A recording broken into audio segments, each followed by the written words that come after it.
네, 잔명거진 매주 목요일 이 시간 따뜻한 잔소리라는 타이틀로 구직자 여러분들의 고민 해결해 드리고 있습니다. 네, 고민 상담은 당연하고요. 희망 분야의 채용 정보에서부터 관심 기업의 정보까지 저희가 꼼꼼하게 전달해 드릴 텐데요. 네. 참여 방법 잠시 안내해 드리겠습니다. 참여 대상은 취업을 준비하는 구직자라면 누구나 가능하고요. 네. 02-845-1901, 1902 두 대 전화와 함께 건당 100원의 유료 문자로 참여할 수 있는 번호 샵 8181번이 마련돼 있습니다. 이 밖에도 인터넷으로도 또 참여가 가능하죠. 네, 지금 자막으로 인터넷 주소가 나가고 있는데요. 네. 취업에 관한 이 주소로 취업에 관한 다양한 문의사항 올려주시면 저희가 방송을 통해서 해결해 드리겠습니다. 네, 여러분의 많은 참여 기다리면서 오늘 첫 번째 상담 의뢰자의 고민 내용부터 좀 확인을 해봐야 될 텐데요. 강주르 캐스터가 소개해 주시죠.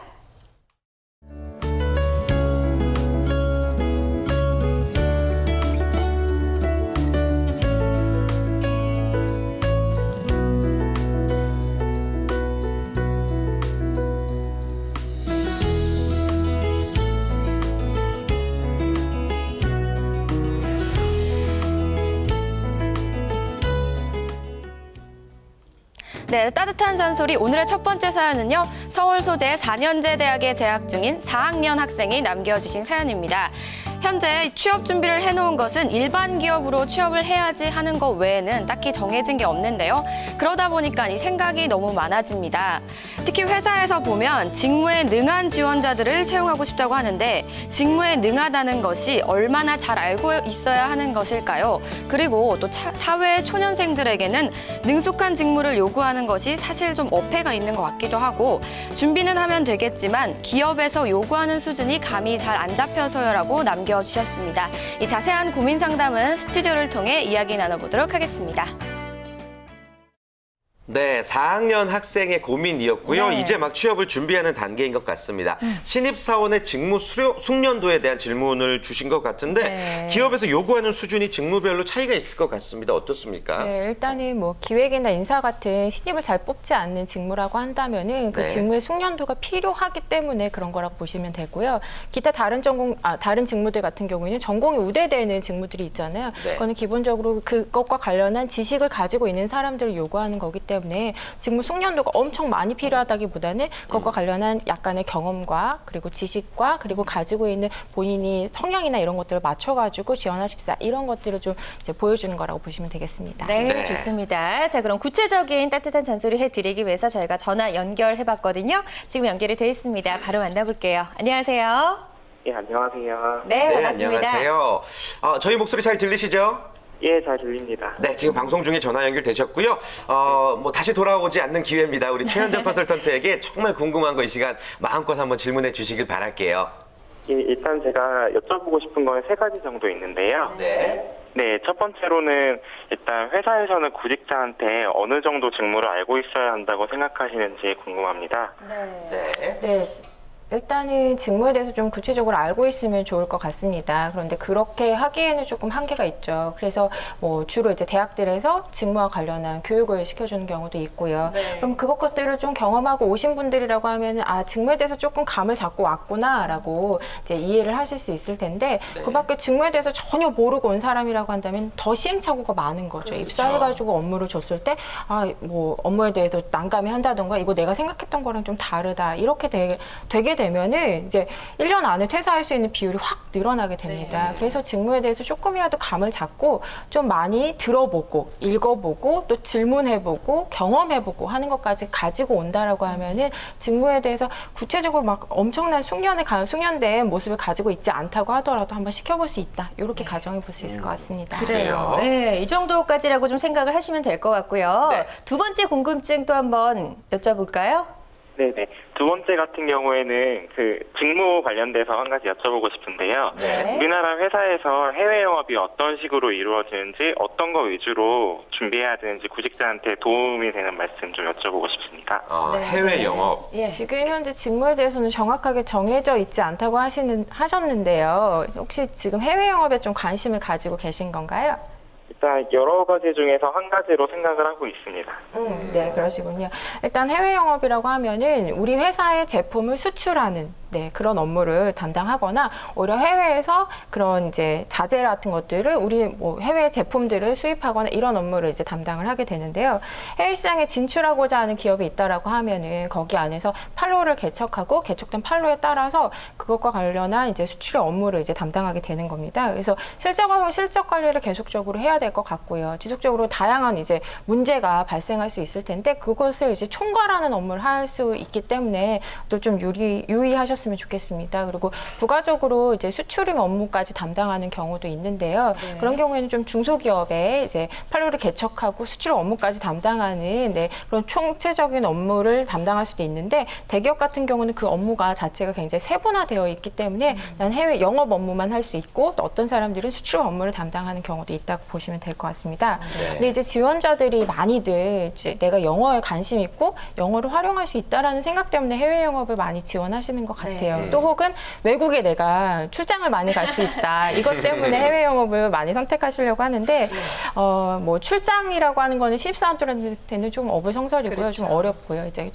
기본적으로 뭐 내가 대리급 이상 혹은 과장, 차장 이렇게 되셔야지만 해외 주재원으로 파견이 된다거나 이럴 수 있기 때문에 실제로 내가 업무를 이제 입사를 하자마자 그게 가능하다 이렇게 생각하시면 조금 내가 생각했던 거랑 좀 다른데 이렇게 되실 수도 있을 것 같아요. 근데 만약에 이 해외 업무를 지원을 하신다라고 가정을 하신다면 일단은 외국어 같은 경우는 일단 기본적으로 소통을 위한 도구로 생각을 하시면 되고 그것보다 더 중요한 거는 내가 이 제품을 내가 만약에 담당하는 제품이 있다라고 하면은 그것들을 얼마만큼 지식적인 측면에서 이해하고 또 그것들을 설명할 수 있는가 이런 것들이 전공적인 지식적인 측면이 조금 필수적으로 되면 좋고 기본적으로 수출 업무를 담당할 수도 있기 때문에 무역에 관련한 용어 같은 것들을 좀 파악해 놓으시는 게 좋습니다. 또 그 밖에 추천을 드린다면 이제 해외에서 이제 그 회사들이 우리나라에 와가지고 우리 자기네 제품들을 홍보하기도 해요. 그게 이제 국제 박람회가 있잖아요. 그런데 이제 같이 찾아가 보시면 그 바이어들이 어떻게 해외 영업을 하는지를 좀 간접 경험을 해보실 수 있으세요. 그러니까 네. 그런 것들을 좀 해보시면 내가 나중에 해외에 박람회에 진출을 한다라고 하면 이렇게 업무를 하겠구나라고 하는 것들을 좀 파악하실 수 있을 것 같습니다. 그런데 이제 기업에서는 주로 이제 해외 경험을 좀 했던 사람, 그러니까 주로 뭐 교환학생이나 어학연수를 좀 많이 해봤던 사람들, 그런 사람들을 선호하게 되는데요. 그게 지금 내가 조금 어렵다라고 가정을 한다면 오히려 해외에서 우리나라로 교환학생 온 외국인들이 있잖아요. 그분들과 소통을 하시면서 내가 이 사람들과 어떻게 상대할 수 있구나라고 하는 것들을 파악해 놓으시면 훨씬 더 실질적으로 도움이 되실 것 같습니다. 네, 좋습니다. 시간 관계상 전화 연결은 여기까지 해야 될 것 같고요. 아마 한 가지 정도 더 궁금하신 점이 있으셨던 것 같은데 전화 연결 이후에 저희가 방송을 통해서 추가적으로 조언해 드릴게요. 계속 시청해 주시고요. 고맙습니다. 네, 고맙습니다. 네, 저만 감사합니다. 네. 예. 자, 지금 이제 뭐 많은 지원자들 중에서 또 네. 많은 기업들이 이제 지원자들의 다양한 스펙 중에서 인턴 경험을 1순위로 꼽는다고 합니다. 이제 그 네. 이유가 바로 직무에 대한 이해도 어느 정도 있을 것 같고 또 어느 정도 조직 생활을 경험했기 때문이 아닐까 싶어요. 네, 말씀하신 대로 이제 조직 생활을 경험을 해봤다, 맛보기를 해봤다, 또 혹은 직무에 대해서 어느 정도 감을 잡았다라는 측면에서 인턴 경험을 하신 사람들 선호하게 되어 있습니다. 네. 근데 많이들 그 경험을 못한다라고 하면 여러 군데 이제 물어보시는데 많이 백문이 불여일행이잖아요. 그래서 물어보는 것보단 내가 실제로 해본 사람이 훨씬 더 그것들에 대해서 잘할 수 있을 거다라고 가정하기 때문에 저는 인턴 경험을 한 사람들 더 선호한다 이렇게 생각합니다. 네. 네. 그럼에도 불구하고 또 예. 인턴 경력으로 인정이 되지 않는 곳도 있기 때문에 우리 학생들에게 좀 더 자세한 이야기 해주시면 도움이 될 것 같습니다. 네, 저희가 뭐 가끔 경력 그에 대해서 얘기할 때 사실 뭐 1년 미만의 경력 자체가 경력 사원이라고 하더라도 1년 동안 어떤 업무 수행했다고 저희가 이제 경력으로 인정해주기 힘들거든요. 그렇죠. 근데 인턴이라고 하면 저희가 보통 3개월, 뭐 길어야 한 6개월이지 않습니까? 그렇기 때문에 실제적으로는 업무를 제대로 배우고 또 그걸 숙지해서 본인의 그 역할을 수행할 수 있는 정도 경험이 될 수가 없습니다. 그렇기 때문에 일반적으로는 인턴 경험을 경력 자체로 인정해주기 힘들고요. 다만 앞서 말씀하신 것처럼 그 직무에 대해서 이제 특성을 아니까 그게 자신한테 정말 잘 맞는 일인지 그런 확신을 갖고 이제 뭐 지원을 하게 되겠죠. 그런 측면의 메리트도 있고 또 뭐 일부 이제 이런 건 있습니다. 업종에 따라 좀 다른데요. 업종에 따라. 유통이나 그런 쪽 예를 들어서 매니저 유통 쪽이나 서비스업 같은 곳은 현장 경험을 중시하기 때문에 뭐 6개월 이상의 그런 인턴이든 아르바이트 경험이 있으면은 또 오히려 채용할 때 굉장히 가점을 주는 경우가 있거든요. 그런 경우는 현장에서 직접 경험적인 측면, 지식적인 측면보다 경험이 굉장히 중요하기 때문에 뭐 서비스나 그런 유통 같은 쪽에서는 또 인턴 경험이 있다고 하면 사실은 굉장히 또 유리할 수가 있겠죠. 네. 그렇군요. 그리고 이 첫 번째로 상담 의뢰하신 분처럼 해외 영업에 관심을 갖는 구직자분들이 요즘 네. 상당히 많은 걸로 알고 있는데요. 사실 영업도 세분화하면 굉장히 다양하거든요. 우리가 좀 눈여겨볼 만한 해외 영업 분야가 있다면 어떤 쪽일까요? 일단 기본적으로 해외 시장에 진출하는 기업들을 보면은 중국이나 뭐 일본이나 뭐 이렇게 많이들 진출해 계시는데 뭐 한류를 타고 요즘은 유럽이나 동남아시아 쪽으로 많이 진출을 해 있으시죠. 근데 앞으로 좀 비전 있는 곳은 제가 생각하기에는 러시아나 몽골 지역이라고 생각합니다. 네. 그래서 그런 쪽으로 내가 판로를 개척할 수 있다라고 하는 게 가정이 된다라고 하면 좀 더 적극적으로 어필해 보시는 게 더 좋지 않을까 생각이 듭니다. 네, 좋습니다. 그리고 또 이분 아까 사연 중에 고민 중에 일정 인원을 선발한 후에 직무를 배치하는 경우가 있기 때문에 자소서를 어떻게 좀 써야 될까에 대해서도 고민이신 것 같았거든요. 이 부분에 대해서 좀 조언을 해주시죠. 참 그런 경우가 종종 있습니다. 사실 좋지 않은 경우고요. 제가 볼 때 기업 쪽에서 약간 그 직무도 어쩔 수 없이 사실 입사하고 나면은 선호하는 직무, 그러니까 지원자들이 많이 몰리는 직무가 있거든요. 그쵸. 그러니까 기업에서는 적정 그 인원 배정에 따라서 그 배치를 해야 되기 때문에 사실은 지원할 때보다 본인이 명확하게 하고 싶은 직무가 있다면 그걸 구분해서 지원을 하게 해야 되는데 이제 그걸 피하는 거죠, 회사에서도. 그죠? 일단 뽑은 다음에 거기서 그들이 배치하는 편하 거고. 보자. 예. 예. 그런 속사정을 좀 아셨으면 좋겠고요. 네. 어쩔 수 없이 그렇다고 자기가 무슨 일이든 다 좋다. 내가 재무 회계팀에 가도 좋고 마케팅 팀에 가도 좋고 영업을 해도 좋다. 이렇게 가면은 결국엔 자기 강점이나 차별화 포인트를 얘기하기가 힘들거든요. 그래서 무조건 다 시키는 일을 하겠다는 것보다는 뭐 긍정적인 면이 많이 있지만 그 중에서 특히나 자기 강점이든 스펙상의 어떤 경쟁력 있는 쪽을과 연결시켜서 내가 할 수만 있다면 이쪽 사실 직무에서 이쪽 팀에서 일을 하고 싶다. 네. 기본적으로는 그렇게 좀 명확하게 얘기를 하는 게 괜찮겠습니다. 네, 네. 좋습니다. 자, 이렇게 해서 오늘 첫 번째 상담 의뢰자가 저희가 해드린 따뜻한 잔소리로 좀 많은 도움이 되셨으면 좋겠고요. 꼭 고민 해결 잘하셔서 성공 취업하셨으면 좋겠습니다. 네. 자, 바로 이어서 두 번째 상담 의뢰자의 사연도 만나보도록 할게요. 강지리 캐스터. 네, 오늘의 두 번째 사연은 서울 소재 4년제 대학에 재학 중인 여학생이 남겨주신 사연입니다. 네, 저는 올해 25살로 모두 취업이 어렵다곤 하지만 남자보다 여자기 때문에 더 꼼꼼하게 챙겨야 할 부분이 많은 것 같습니다. 특히 법으로 보장되어 있다고는 하나 여성들의 경우 육아휴직이나 복직 등이 늘 어려운데요. 저는 입사부터 이런 것들이 잘 돼 있는 회사로 들어가고 싶습니다. 그렇다면 제가 이런 법들을 잘 알아야 할 것 같은데 어떤 부분들을 체크해보면 좋을지 알고 싶습니다라고 남겨주셨습니다. 역시 자세한 고민은 스튜디오를 통해 이야기 나눠보도록 하겠습니다.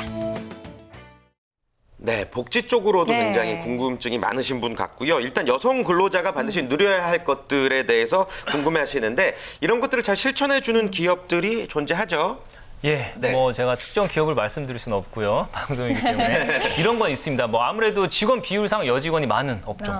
뭐 예를 들어 저희 뭐 패션이나 뭐 화장, 그 코스메틱, 화장품. 그리고 또 뭐 예. 유통 쪽이나 아니면 IT 쪽도 소프트웨어 쪽, 소프트웨어 주로 개발하는 쪽 여직원 비율이 좀 높은 편이거든요. 네네. 그런 경우에는 어쩔 수 없이 회사에서도 직원 어떤 성비 자체가 충분히 있기 때문에 거기에 필요한 복리후생 제도를 좀 실질적으로 제공하는 경우가 있고요. 또 외국계 기업, 저희가 뭐 어쩔 수 없이 좀 과거부터 외국 특히나 이제 뭐 북미권의 유럽 쪽 같은 경우는 그런 복지적인 측면 또 양성 평등에 대한 그런 정책 자체가 잘 시행이 되는 곳이 많기 때문에요. 아무래도 국내 회사보다도 외국계 기업에 계신 여직원 분들께서는 네. 그런 좀 장점을 많이 누릴 수 있는 기회가 많이 있습니다. 네, 좋습니다. 자, 이분께 추가적인 따뜻한 잔소리를 해드리기 위해서 저희가 전화 연결해봤습니다. 바로 만나볼게요. 안녕하세요. 네, 안녕하세요. 네, 반갑습니다. 네, 반갑습니다. 일단 사연을 통해서 고민을 확인해 봤고요. 네. 어떤 점들이 궁금하신지 우리 신상희 이사님께 질문을 한번 먼저 주시겠어요? 네, 제가 두 가지 질문이 있는데 첫 번째는 여성분들이 요즘 아이를 낳고 육아휴직하고 다시 회사에 복직할 때 그런 기혼 여성을 위한 법적으로 지정된 부분이나 법적인 제도들이 어떤 것들이 있는지 궁금하거든요. 네. 네. 자, 일단 답변 예. 들어볼까요? 예, 안녕하세요. 제가 답변 드리겠습니다. 네. 질문하신 내용이 사실 좀 커리어 일반적인 것보다는 거의 근로기준법, 근로자기준법에 좀 해당되는 내용을 제가 좀 조심스럽긴 한데요. 네. 네. 궁금해하신 사항 여성분들은 당연히 네. 잘 챙기셔야 되고 또 잘 챙기려면 잘 아셔야 되겠죠. 일단 대표적으로 두 가지가 있습니다. 저희가 출산 전 휴가라는 게 있는데요. 네. 그러니까 회사 이제 재직 중에 임신했을 때 출산 전이나 후 90일. 예, 근데 주로 이제 이제 출산 후는 40일 이상을 꼭 채워야 되고요. 그 전에 너무 출산휴가를 뭐 45일 이상 전후로 받으실 수는 없는데 어쨌든 출산 전 휴가는 90일에 그걸 받으실 수 있는 그런 권리가 있으시고요. 두 번째 육아휴직입니다. 요즘에 특히나 뭐 그런 기혼 여성분들, 자녀 있는 분들 네. 자녀 양육 때문에 이제 회사 중간에 중도 뭐 휴직하는 경우 이제가 많이 생기고 있는데요. 육아휴직은 최근에 또 이제 몇 년 사이 법령이 이제 많이 개정되었습니다. 그래서 최근 법령 기준으로는 8세 초등학교 2학년 이하의 자녀를 둔 경우 1년 미만으로 휴직이 가능하세요. 네, 그렇기 때문에 그런 부분은 본인이 기본적으로 근로자 기준법에 의해서 이제 요구할 수 있는 상황인데 사실은 회사마다 현실적으로 말씀드리면은 눈치도 보이고. 예, 회사 상황이 예. 법적인 거니까 당연히 회사에서 지켜줘야 될 의무가 있긴 한데요. 저희가 뭐 회사 생활이 항상 법대로만 이제 진행되는 건 아니기 때문에 본인이 맡은 보직이 본인 업무 자체가 사실 굉장히 시급하다든지 네. 나를 대신해 줄 수 있는 대체 인력이 쉽게 뭐 나오지 않는다 그런 네. 상황일 때는 사실 뭐 현실적으로 또 이런 출산 휴가는 거의 대부분 이제 쓰시는데요. 육아휴직 같은 경우 사실은 또 쓰고 싶어도 못 쓰는 경우가 좀 있기 때문에 그런 예. 회사의 그런 의지나 또 그런 좀 회사의 어떤 복지적인 측면을 고려하셔야 되고요. 제가 전에 좀 방송에서 말씀드렸듯이 사실 이제 그런 좀 차이는요. 업종 특히나 여성 직원이 비율이 많은 쪽 회사를 가시거나 외국계 회사를 가시면 아무래도 확률상 조금 그런 제도를 좀 편하게 좀 활용하실 기회는 좀 많은 편입니다. 네. 자, 지금 뭐 육아 중이신 건 아니죠? 아니 지금 네, 학생 앞으로 좀 이제 걱정이 돼서 알겠습니다. 네.